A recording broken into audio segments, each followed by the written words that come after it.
During the ongoing war between Russia and Ukraine, a Ukrainian child spent 6 months under Russian rule while his mother fought to find her son. Now, 2 years later, the mother and son are sharing their story of their reunion, highlighting the fears they both faced while separated.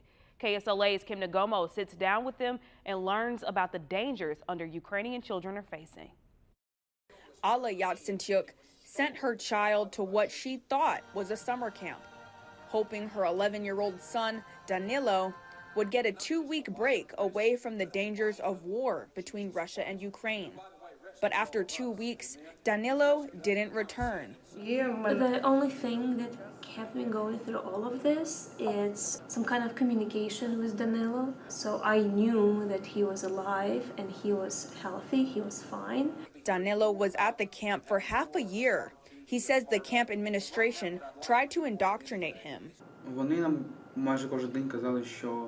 Russians kept repeating us that Ukraine doesn't need us, that our parents don't need us, that Ukrainians will kill us, Ukrainians eat children, and it's dangerous there, all kinds of lies like that.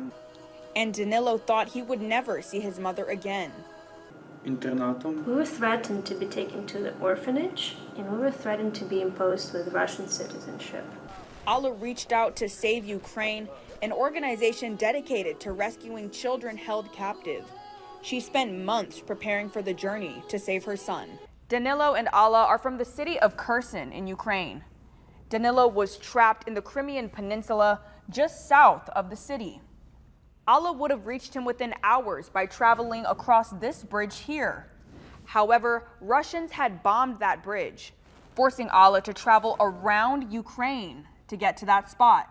The entire journey took 2 weeks. Along the way, Alla faced discrimination from Russian border patrol. In Moscow, in Sheremetyevo airport, we have been held for 14 hours in interrogations, and the border patrol officers, once they see you, then they saw me that I was a Ukrainian, they just stopped treating me as a human and start treating me as a thing. When arriving to the camp, she begged for her son back.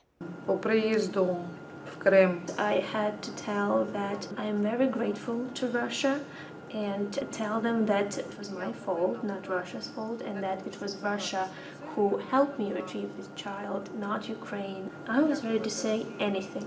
According to Mykola Kuleba, the CEO of Save Ukraine, Danilo isn't the only one.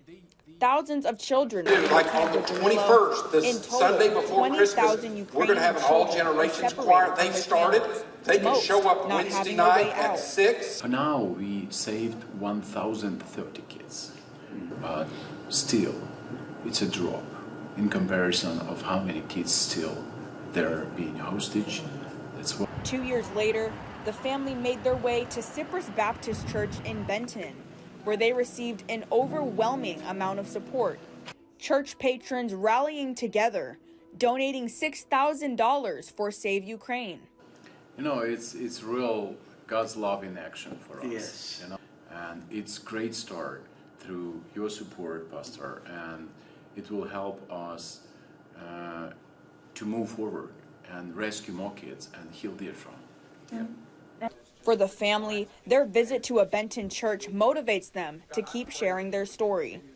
It is very important to see people that you don't even know or haven't met, the strangers basically, coming all together and giving you like this group, embrace and hug.